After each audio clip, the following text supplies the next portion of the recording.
एक नेशन एक पेपर के आधार पर तो आप सभी भर्तियां जोड़ दीजिए आरएस के अंदर ताकि पारदर्शिता आए।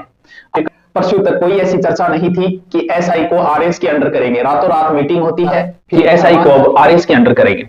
फरमान जारी करने वालों ने यह कहा कि आरएस की भर्ती एसआई को इसके अंडर करने से भर्ती में पारदर्शिता आएगी। अरे काहे की पारदर्शिता, तुम्हारे आरएस की भर्ती कौन सी पारदर्शिता से हो रही है? कल को आरएस पे अगर उठा आरएस में भी ऐसा घपला पाया गया वो तो ठीक है, ध्यान नहीं दे रही, अगर पाया गया तो फिर आरएस को किसके अंडर करोगे, हमें यह भी बता दो ताकि हमें पता तो चले। फिर आप कह रहे हो कि आरएस की भर्ती ही सही हो रही है, मान लेते हैं, हम आपकी बात का समर्थन करते हैं, आप बड़े लोग आईएएस अधिकारी हो, सचिव हो, कि आरएस की हर भर्ती पारदर्शिता से हो रही है, तो फिर सिर्फ आप एसआई को ही क्यों कर रहे हो भाई? आपके अंडर जो भर्ती ईओ की आ रही है आप उसको क्यों नहीं करें? क्योंकि ईओ में भी ये मुद्दा उठना है, ईओ की जांच होगी तो उसमें भी ऐसे ही निकल के आएंगे, तो फिर आप ईओ को भी इसी के अंडर करो।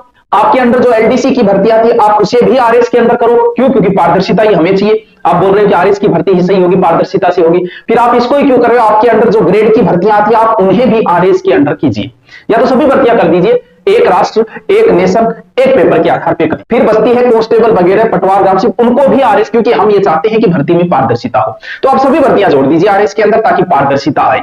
आपने फरमान जारी करते समय एक बार भी नहीं सोचा कि एसआई और आरएस में बच्चा क्या करेगा।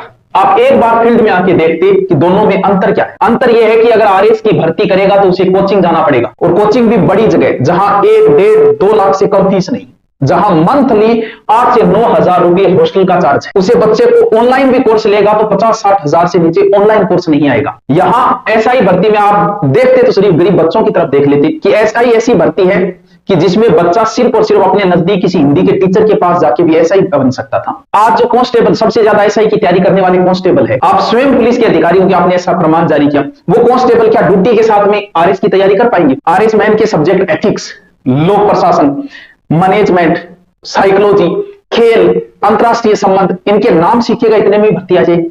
क्या इसके लिए उसे कोचिंग नहीं जाना पड़ेगा? ऑनलाइन भी ये नहीं मिलेंगे, यूट्यूब के ऊपर भी ये नहीं मिलेंगे। आपने एक साथ फरमान जारी कर दिया, बोलिए लो जी हम इस भर्ती को इसके अंडर करते हैं। अब बताइए जो 3 साल से एसआई की तैयारी कर रहे हैं उन बच्चों के बारे में आपने बिल्कुल नहीं सोचा, सीधे फरमान जारी कर दिया। जो बच्चा पिछली बार इंटरव्यू में गया और तुम्हारी कमी की वजह से और फ्रॉड लोग उसमें लगे, वो बच्चा रह गया, वो बच्चा फिर लगा कि चलो कोई बात नहीं, नई उम्मीद जगी कि चलो अगली बार लग जाऊंगा, मेरी किस्मत खराब थी, भ्रष्टाचारियों की वजह से मैं रह गया। आपने एक बार भी उस बच्चे की तरफ नहीं देखा, आपने सीधा फरमान जारी कर। अब बच्चा नॉर्मल बच्चे की तो हिम्मत ही नहीं हो पाएगी कि वो एसआई की सोचेगा।